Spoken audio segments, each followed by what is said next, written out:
Bom dia a todos, bom dia a todas, bom dia para você que nos assiste pela Pop TV em Sobradinho e Porto Alegre e nos escuta pela Cultural FM no Rio Grande do Sul, Santa Catarina e região.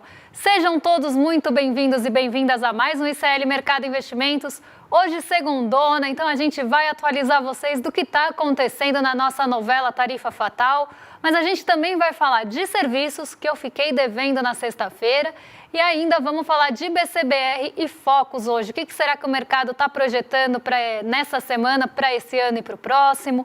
Como é que será que ficou o IBCBR, o Índice de Atividade Econômica do Banco Central, que acaba sendo um termômetro para a nossa atividade econômica? Ele não é exatamente igual ao PIB, mas traz alguns indícios para onde ele deve caminhar e as notícias não são boas por aqui. Então eu vou explicar tintim por tintim do que está acontecendo em tudo isso.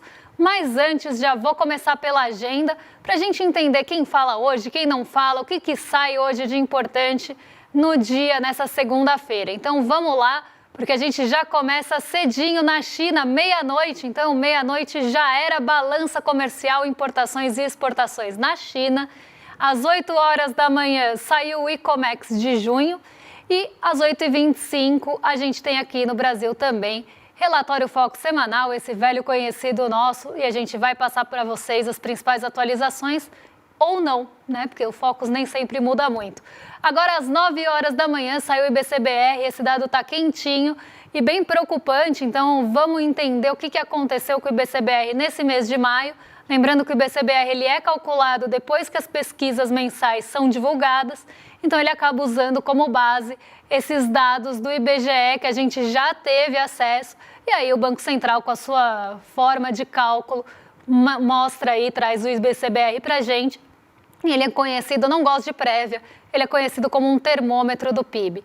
Ainda meio-dia, daqui a pouquinho, na Bélgica, quem fala é o Piero Cipollone, ele vai discursar em um evento, em uma comissão, na verdade, de assuntos econômicos e monetários. E a gente ainda tem mais um restinho de agenda pela frente, não muitos indicadores, né, que ainda a gente tem para frente, mas indicadores importantes. Então, 1h30 da manhã no Reino Unido, quem fala é a Catherine Mann, ela participa de um fórum do Banco da Inglaterra. Às 15 horas, a balança comercial semanal, também velha conhecida nossa aqui, vai dar as caras. E na Argentina, a gente tem inflação ao consumidor, o CPI de lá de junho. Então, hoje um dia mais voltado para o IBCBR, ele deve ficar no radar. E o Focus também, e a gente vai contar tudo para vocês. Mas antes, vou dar bom dia para o Diego, porque ele já está a postos na redação, não só para saber de onde vocês estão falando, mas também para contar como é que fechou a Bolsa na sexta. Diego, bom dia, como é que você está? Bom dia, Débora, muito bom dia para toda a nossa audiência, um prazer estar aqui com você, com todos vocês, na verdade, né, mais uma vez. Segundamos, muito bom dia para a nossa equipe de telespectadores fiéis, bom dia para Maria Helena, bom dia para o Alain, bom dia para a Liz Longo, bom dia para o Theo, bom dia para o Bad Dog, enfim, muito bom dia para todo mundo. Vamos fazer o nosso fechamento então? Pois bem, o Ibovespa virou para o vermelho. Depois de bater o recorde de 141 mil pontos, o principal índice da Bolsa Brasileira desabou 3,59% na semana passada. Esta foi a pior queda desde dezembro de 2022. Na sexta-feira, o tombo continuou com o fechamento em 136.187 pontos, o menor nível em quase 3 semanas. O petróleo subiu e deu um respiro. Segundo as manchetes, Petrobras e Vale ajudaram a segurar a barra com bom desempenho das commodities. Mas, por outro lado, já os bancos, nem tanto. Na semana, os Estados Unidos anunciaram novas tarifas contra o Canadá. A medida acendeu o alerta no mercado, derrubou o real e aumentou a tensão comercial. O governo Lula, por outro lado, tenta conter o ruído com cautela e sem confronto. Mas o clima geral é de incerteza. Enquanto isso, o dólar ganhou força e fechou a semana cotado a R$ 5,54. Débora? Vamos lá, vamos entender o que aconteceu nessa sexta, porque, de novo, o Vale e Petrobras conseguiram se desvencilhar do movimento negativo. Então, eu vou explicar tintim por tintim do que é que estava acontecendo na sexta e que deve continuar acontecendo hoje. Foi a quinta queda seguida aí do Ibovespa. Então vamos passar por todos esses pontos. Mas enquanto o Diego estava contando para vocês o fechamento de sexta, eu estava lendo o chat aqui. Então, depois de me chamarem de Nina da Avenida Brasil, hoje falaram que eu vim de pijaminha de novo. Então não tá fácil para o trabalhador brasileiro na segunda-feira acordar e vir aqui trabalhar, botar um lookinho, né? O lookinho não é meu, né? Mas a gente bota um lookinho aí a gente é chamado de roupa de ficar em casa. É uma coisa meio pandemia, né? Que a gente só se arrumava daqui para cima. Mas vamos lá, vamos explicar o que aconteceu na nossa bolsa na sexta-feira, o que Donald Trump está aprontando por aí, porque laranjão continua muito ácido para o meu estômago, continua me dando indigestão. Então vamos lá. O que Trump aprontou no fim da semana, depois de colocar as tarifas de 50% aqui no Brasil, o que mais ele fez que culminou nesse movimento tão negativo na nossa bolsa e nessa alta do dólar? Ele acabou colocando tarifas no Canadá. Então, as tarifas também impostas ao Canadá trouxeram esse movimento de incerteza, esse sentimento de incerteza em relação à tensão comercial, se isso deve continuar acirrando, se a gente deve continuar tendo uma escalada dessa guerra comercial daqui para frente envolvendo outros países. Logo depois, foi a vez de México e União Europeia serem colocados no balaio também, no dia 12 de julho. Então, a gente tem uma série de novas imposições e de novas ameaças de cartinha. Para mim, cartinha na minha época era hashtag cartinha, não sei se vocês lembram disso, do significa. Para mim, receber cartinha era isso. Mas agora, receber cartinha é um tom de ameaça, né? O Donald Trump, ele acaba colocando ali essa ameaça. E muitos analistas até acreditam que ele não vai conseguir manter essas tarifas tão altas, mas que ele está fazendo isso, jogando tarifa lá em cima para impor essa vontade, mostrar o que ele quer de termos e condições, para depois chamar o país de uma forma submissa e fazer com que o país negocie com ele com submissão.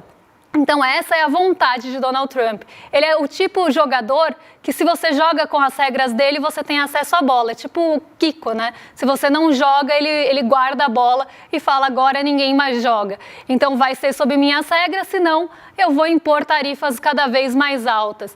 E ele até falou que se o Brasil retaliasse, ele iria subir ainda mais essas tarifas. Só que Donald Trump esquece, eu estava assistindo também a entrevista do professor Trevisan aqui no Em Detalhes, enquanto eu esperava o programa começar, que isso vai afetar os americanos, isso vai afetar os estadunidenses lá na ponta. Porque ele estava lá falando do café, estava falando do suco de laranja, isso tudo vai chegar mais caro para o consumidor e isso vai começar a pressionar quem? Que índice que vai subir com isso? Vai começar a subir a inflação de preços ao consumidor. E se você tem um índice de preços ao consumidor subindo, preços inflacionados, vocês acham que ele vai conseguir baixar a taxa de juros, já que nesse meio ortodoxo, né, nessa lógica que se tem, você só combate inflação com taxa de juros, ainda que não seja uma consequência ou algo sensível à taxa de juros, porque o café e o suco de laranja não vão baixar de preço porque a taxa de juros dos Estados Unidos subiu. Isso não vai acontecer. Eles vão continuar subindo de preço por questões globais de logística, por questões globais de oferta e agora pelas tarifas também. Então, tudo isso vai aumentar os preços lá no final, isso vai bater no consumidor. Bateu no consumidor, a inflação vai subir. Subiu a inflação, vão começar a pressionar para juros mais altos nos Estados Unidos. E aí os cortes que o próprio Donald Trump estava querendo que acontecesse, não vão acontecer. E aí na semana passada, no fim da semana passada, comecinho agora do dia de hoje, Donald Trump já voltou a atacar quem? Jerome Powell, que está à frente do Banco Central dos Estados Unidos. Falou que ele está sendo muito... Eu até tinha aqui, não sei se eu ainda tenho, mas falando que o Jerome Powell é muito ruim para os Estados Unidos, que ele não está fazendo um bom trabalho. E quem lembra, né, quem assiste a gente aqui lembra que Trump chegou até a falar que ele faria a melhor política monetária, que ele deveria assumir o Fed porque ele faria melhor do que Powell e que todos os dirigentes que não entendem nada de política monetária. Então a gente vê essa série de ataques, inclusive, porque ele sabe que isso vai acabar numa inflação e que isso vai prejudicar o próprio movimento que ele gostaria que acontecesse de queda nos juros. Mas como ele é tipo um Homer Simpson, a culpa é minha e eu coloco em quem eu quiser, agora ele está colocando a culpa dos juros no Jerome Powell e aí vai colocar essa culpa da inflação também, tentando desvencilhar do movimento que ele mesmo está fazendo. E aí, karma is a bitch, né? Se você tarifa todos os produtos que acabam importando, né, para você ou você exportando dos países, eles vão ficar mais caros. E mais, se os países começarem a pensar em alternativas em relação aos Estados Unidos também para importar, aí quem vai ficar de bico são os próprios produtores lá dos Estados Unidos. Se começar a ter retaliação, se começar a ter uma busca por outra alternativa. E como muito bem foi falado no Em Detalhes mais cedo, não é de uma hora para outra que essas coisas mudam. Então os preços vão subir mais rapidamente, vão sofrer com mais sensibilidade. Aqui achei. Espero que Powell renuncie. Isso são aspas Donald Trump, tá? Não sou eu falando. Espero que Powell renuncie. Ele tem sido muito ruim para os Estados Unidos. Powell está sempre atrasado para cortar juros. Powell está gastando com a reforma do Fed, né, do prédio do Fed. Então ele está atacando Powell de tempos em tempos. E isso aqui são todas as notícias de ontem. Ele falou essas frases, né, esses pronunciamentos ontem em relação ao Powell. Então você começa a ver ele colocando a culpa em outros agentes para tentar limpar a barra, mas a gente sabe que não está muito bem por aí. E aí na nossa sexta-feira, voltando aqui, todo esse movimento que eu expliquei, porque uma coisa não está desligada da outra, tudo isso que eu expliquei também gera um clima de incerteza. E um clima de incerteza em relação à nossa bolsa e aos nossos ativos, porque vários ativos da nossa bolsa têm exposição aos Estados Unidos, porque exportam para lá. Então, algumas ações, alguns ativos, algumas empresas acabaram sofrendo com isso e caíram. Mas Vale e Petrobras acabaram se desvencilhando, como eu falei, por conta de expectativas positivas em relação à China. E aí elas acabam tendo essa sensibilidade maior e exposição maior ao mercado chinês. Mas a gente não pode esquecer que tem ações de grande peso, como a VEG, a Embraer aqui da nossa bolsa, que acabam tendo essa exposição aos Estados Unidos e elas sim caíram bastante na sexta. Mas o clima, ele é um clima negativo, é um clima de pessimismo. Isso acaba contaminando os ativos, isso acaba deixando o cenário um pouco mais vulnerável, porque ninguém gosta de incerteza, ninguém gosta de dirigir sem conseguir enxergar um palmo pela frente.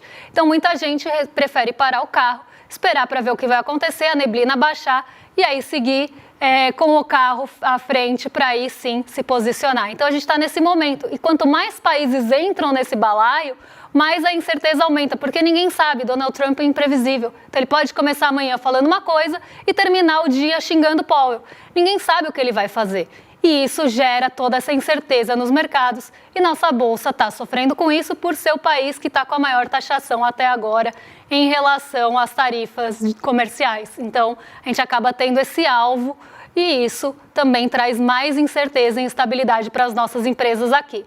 Agora eu vou passar de novo lá para a redação, porque, não vou passar para a redação ainda. Fake news minha, porque eu estou devendo uma coisa para vocês, eu vou explicar agora, que é a pesquisa de serviços, né? Na sexta-feira, a gente ia falar dos serviços, não deu tempo, o Diego chegou a falar o que o mercado estava esperando, e como eu falei, o mercado errou, porque o mercado estava esperando um pouquinho mais de avanço nos serviços e os serviços vieram um pouco abaixo. Então foi uma surpresa negativa, mas não tão distante do que estava sendo projetado. Só que mesmo assim a gente vê uma fragilidade do setor de serviços, porque ele não só cresceu menos do que o esperado, mas ele vem mostrando um comportamento quase de linearidade, ali andando de lado, né? Um comportamento estável. Quando cresce, cresce um pouquinho, não o suficiente para elevar aquela média dos 12 meses, do acumulado em 12 meses. Então parece que os serviços estão perdendo fôlego, mas tem alguns pontos importantes para a gente pensar em relação aos serviços,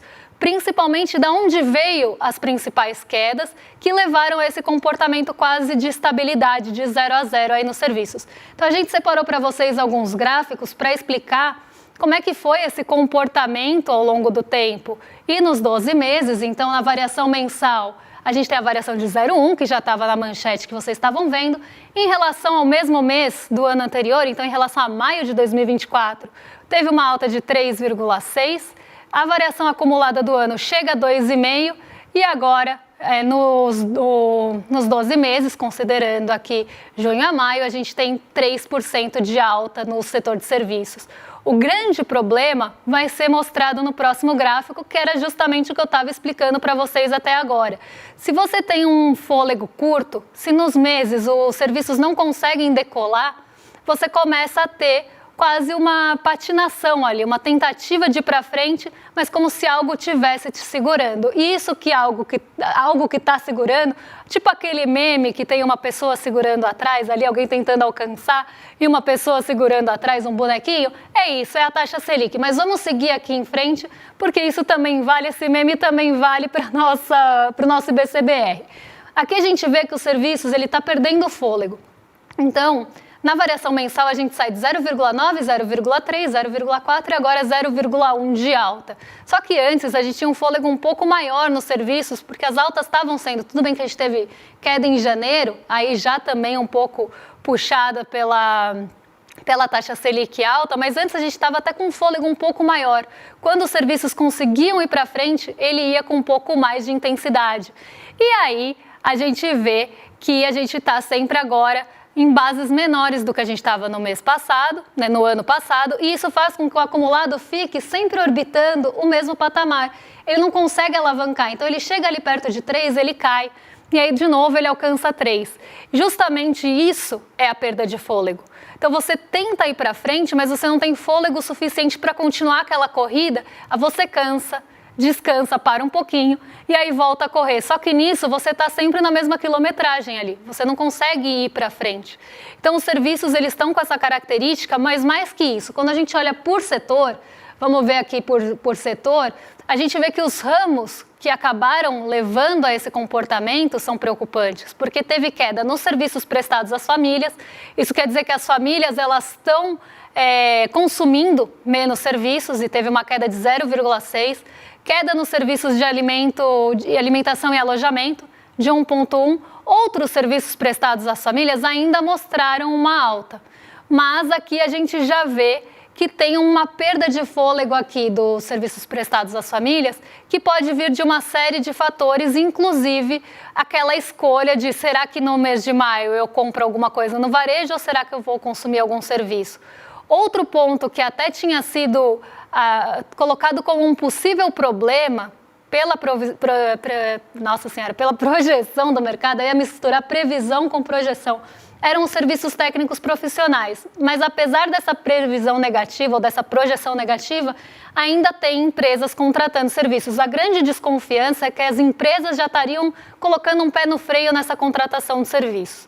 Isso ainda não aconteceu, mesmo que a gente tenha diminuído um ritmo, principalmente ali nos serviços de tecnologia e informação, que tinham puxado para cima a pesquisa de serviços do mês passado e dos meses anteriores, os serviços técnicos profissionais ainda estão aí, que podem inclusive ser prestados às empresas. E aí a gente ainda tem os outros serviços crescendo, nossa senhora, hoje está difícil, hein? Trava a língua.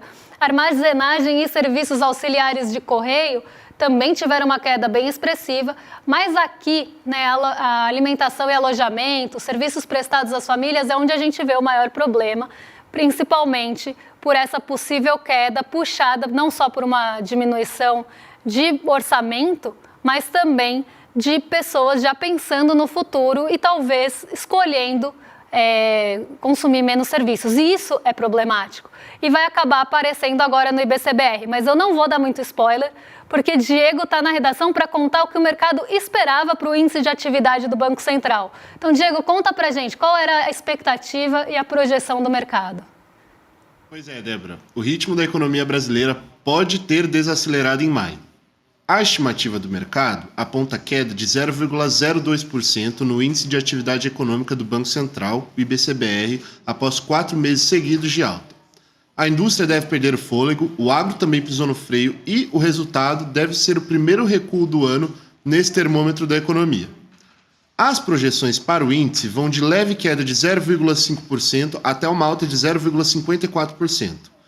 O IBCBR, como você bem disse, ajuda a prever o rumo do PIB, né? E tudo indica que o segundo trimestre deve fechar com um crescimento mais modesto. O número oficial foi divulgado pelo Banco Central nesta segunda-feira, às 9 horas da manhã. Débora? Vamos lá, vamos ver se o mercado acertou ou errou a sua projeção de IBCBR, o Índice de Atividade. A gente chama de IBCBR porque Índice de Atividade Econômica do Banco Central é muito longo, né? Então, a gente chama de IBCBR, que é o nome mais curtinho. Então, vamos ver como é que fica, né, o IBCBR diante dessa previsão do mercado, porque o mercado esperava, na média, uma queda de 0,03% e o piso era de uma queda de 0,5%. Então, ainda tinha os otimistas ali esperando que o IBCBR, mesmo com todas as pesquisas mensais patinando, a gente tinha ainda otimistas achando que o IBCBR podia crescer nesse mês e apresentar uma alta de 0,54, que é o teto. Mas a média e o piso já eram mais pessimistas e negativos. Só que o IBCBR foi pior.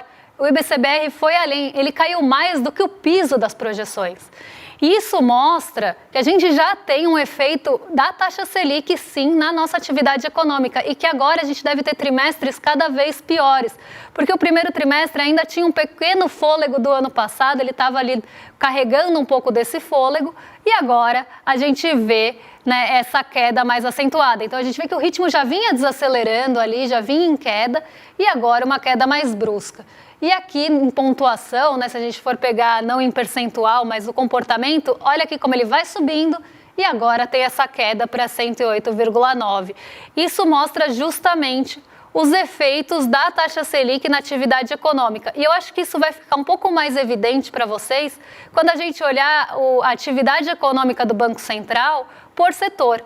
Porque aí a gente consegue ver quais setores que levaram essa queda, quais setores que caíram com mais intensidade em relação ao mês anterior e que acabaram culminando nessa queda de 0,70%. Então, é uma junção, né? Não é um setor só que a gente vê a agropecuária, a gente vê os serviços, a gente vê a indústria e a gente consegue, inclusive, ver o IBCBR sem a agropecuária. A gente tem aquele gráfico com os setores, esse mesmo. Então, vamos lá. Não sei se a gente tem em percentual, mas se a gente tiver em percentual, a gente mostra depois. Então, aqui a gente vê que o IBCBR caiu, né? Estava em 109,6, subiu um pouquinho no mês passado, em maio. Aqui, né? Tá errado, né? Tá trocado aqui, mas subiu um pouquinho em abril para 109,7 e agora em maio cai para 108,9. Então, aqui a gente vê que tem uma queda bastante grande, 108,9, desculpa, tem uma queda bastante grande no IBCBR, só que não foi o IBCBR sozinho que caiu. Se a gente pega o comportamento aqui dos 3 meses, 131 de agropecuária, 130, 124. E aqui a agropecuária ainda tem um porém, né? Ela estava subindo muito, tinha crescido mais de 20% no ano, então a gente vê que tinha tido uma alta muito grande, a base de comparação era muito difícil de romper e agora ela começa a desacelerar. Mas olha a indústria, coitada da indústria, caindo aqui de 107,6, 106,2, agora 105,4. Os serviços que tinham conseguido um fôlego e agora estão estáveis, mas se a gente olhar aqui o fôlego, é mais pelo gráfico, né? Porque a gente está saindo de 108,1 para 108,6. Não foi um salto tão grande, foi 0,05 aqui, mas a gente tem um salto, né, aqui pequenininho, mas ainda assim é quase uma estabilidade. É por conta mesmo da diagramação do gráfico que vocês estão vendo assim. Então ele fica praticamente ali nos 108 pontos aqui, se a gente considerar os serviços. E se a gente tirar a agropecuária da história, a gente ainda vê que é uma queda. Então, por mais que a agropecuária tenha caído bastante ali, não foi só isso que levou o IBCBR à queda. A gente tem também, se você não tivesse agropecuária, também teria caído. E nos meses anteriores até a gente tinha outro retrato, né? Se tirasse a agropecuária, você ainda tinha uma alta ali no IBCBR, agora não mais. Então a gente vê que isso é sim efeito da taxa Selic, já está começando a desacelerar a economia, já está começando a desacelerar pontos importantes da economia, como a indústria, que a gente já viu a confiança cair, a gente já viu a pesquisa patinar. E agora os serviços, que estavam que nem siri, né? Aqui a gente vê bem isso, estava andando ali sempre no 108 e continua nesse patamar. Não tem um fôlego de melhora.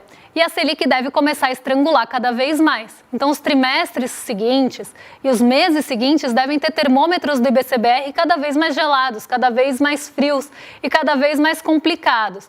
E isso acaba sendo um reflexo dessa política monetária que a gente tem super restritiva, com uma Selic em 15%, e junto a isso também algumas amarras que a gente acaba tendo no arcabouço para que o governo tenha um papel ali de indutor de crescimento. Então, a gente tem duas coisas limitando mesmo esse crescimento e o setor urbano da economia deve ser o primeiro a começar a sofrer, como a gente já está vendo aqui, como a gente já viu na confiança. Mas parece que no Focus nada acontece feijoada, porque a Selic por lá continua prevista alta, né, Diego? Conta pra gente o que a gente tem de novidade no Focus ou não, né? Então, Débora, o mercado financeiro revisou mais uma vez a projeção da inflação para 2025. Pela 7ª semana seguida, o número caiu. Já a expectativa do mercado para a taxa básica de juros, a nossa Selic, segue firme nas alturas em 2025. Por sua vez, a previsão para o crescimento da economia brasileira também não mudou essa semana. Na balança comercial, a previsão de superávit em 2025 caiu de 73 para 70,9 bilhões de dólares. E já os investimentos estrangeiros seguem com expectativa estável de 70 bilhões de dólares por ano. Se a inflação estourar o teto da meta por 6 meses seguidos, o presidente do Banco Central, Gabriel Galípolo, terá que enviar uma carta ao ministro da Fazenda explicando os motivos.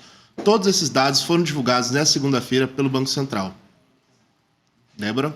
Vamos lá, vamos ver como é que ficou o Focus dessa semana, porque por mais que a gente tenha, assim, uma Selic muito restritiva, uma taxa de juros que está enforcando todo mundo e sufocando todo mundo, parece que para o mercado financeiro está tudo bem, está tudo indo muito bem, obrigado, porque olha só como é que está a Selic para esse ano em 15%, ninguém vê perspectiva de queda, e aí até vou um pouco além, porque Galípolo já falou, né? Galípolo acabou na última ata e até no último comunicado falando que não deve ter queda na Selic por muito tempo. Então, você não tem nenhuma previsão de queda próxima da taxa de juros no Brasil, então ela continua assim, nesse patamar horroroso nas alturas de 15%. Para o ano que vem, a expectativa é que comece a cair no primeiro trimestre, mas aqui tem divergências. Alguns agentes esperam 12,75 no fim do ano, outros esperam um pouco menos, mas na mediana a expectativa é que a Selic fique em 12,5, aqui sem mudanças no Focus. Por mais que a gente tenha um IPCA em queda por várias semanas consecutivas já, então aqui IPCA, Índice de Preços ao Consumidor, em 5,17 para esse ano, e para quem lembra, ele estava muito mais alto, ele vem sendo revisado para baixo por conta dos últimos números de inflação, inclusive até para os próximos 12 meses teve um grande arrefecimento nas projeções para o IPCA, mesmo isso não está sendo suficiente para descer a Selic. Então a gente vê que por mais que tenha queda na projeção do IPCA, nada disso abala a Selic, que ela continua lá no seu patamar alto. E isso é um problema. É um problema porque Selic alta, como eu já falei várias vezes hoje, sufoca crescimento, sufoca renda, inviabiliza novos projetos e esses projetos não viáveis acabam evitando contratações, ninguém vai querer contratar num cenário incerto como esse, então é um cenário ruim. PIB nada mudou nessa semana, ficou em 2,23, mas o câmbio caiu um pouquinho para 5,65, apesar de tudo que está acontecendo entre o Brasil e os Estados Unidos. Para o fim do ano ainda se espera um câmbio em 5,65, muito próximo do que ele está sendo negociado agora, inclusive para o ano que vem. O PIB cresceu um pouquinho para o ano de 2026, mas para 2026 o mercado tem muito para errar e para revisar ainda. E a gente tem Selic estável no teto da meta, IPCA estável no teto da meta em 4,5. Então aqui a gente vê novamente um Focus com revisão para baixo da inflação, mas sem mudanças na taxa de juros, essa taxa sufocante. E aqui o mercado dando a bênção sim para Gabriel Galípolo, falando, se você disse que não vai cair, a gente aceita a Selic em 15, afinal, quem se beneficia desse movimento também é o mercado. Agora a gente só se lasca mesmo. Vou dar um recado para vocês antes de passar para o rolê com o William De Luca, que está de volta, porque a gente tem o ICL Eterno no dia 27 de julho, às 8 horas da noite. E esse evento vai ser um evento diferente de tudo que vocês já viram por aqui, o maior evento que a gente já fez, com novidades incríveis, tanto na educação quanto no streaming. Vamos ter também novidade em outros aspectos, até que eu não sei, então vai ser novidade para todo mundo. Hoje o Edu no N1 falou, olha, tem coisa que eu ainda nem contei, então deve vir muita coisa por aí e você não vai querer ficar de fora, nem eu vou querer ficar de fora. Então você já se inscreve em iclmercado.com.br para ficar por dentro de todas essas novidades que a gente vai divulgar no dia 27 e que vai ser um evento bombástico, vai botar todo mundo para tremer. Agora eu vou entregar para os nossos vizinhos de cima, para o Rolê ICL com o William De Luca de volta. Muito bem-vindo de volta, William. E com o Guga Noblar, não sei se está lá, mas aqui na arte ele está. Então, vocês estão em mais que excelente Lucas Rocha, nosso querido Lucas Rocha, não é o Guga Noblar hoje, então vocês estão em mais que excelente companhia mesmo aí com o Lucas Rocha dividindo o rolê com o Will, e eu volto amanhã para contar o que mexe com a nossa bolsa, com o nosso bolso e com as nossas vidas. Um beijão e até lá, pessoal. Já tá valendo? Tá valendo. Tá. Pois é, turma, eu tive que trocar a tela do computador para caber o plano que a gente está construindo há mais de 2 anos para o ICL. São mais de 300 pessoas envolvidas na construção desse que é o novo e mais revolucionário capítulo do ICL. Eu vou anunciar as novidades no dia 27 de julho e não vai ficar pedra sobre pedra. Quanto à turma lá da extrema-direita, que eles comecem a perder o sono, porque o negócio vai ficar ruim para eles. E a gente vai inaugurar um novo paradigma na educação, no jornalismo e no entretenimento. E vocês vão poder fazer parte disso. O melhor de tudo, para sempre. Vocês não perdem por esperar. Até lá. Você sabe qual é a diferença entre informação e conhecimento? Uma informação é um fato dado sobre algo ou alguém. O conhecimento é a capacidade de interpretar e analisar criticamente uma informação.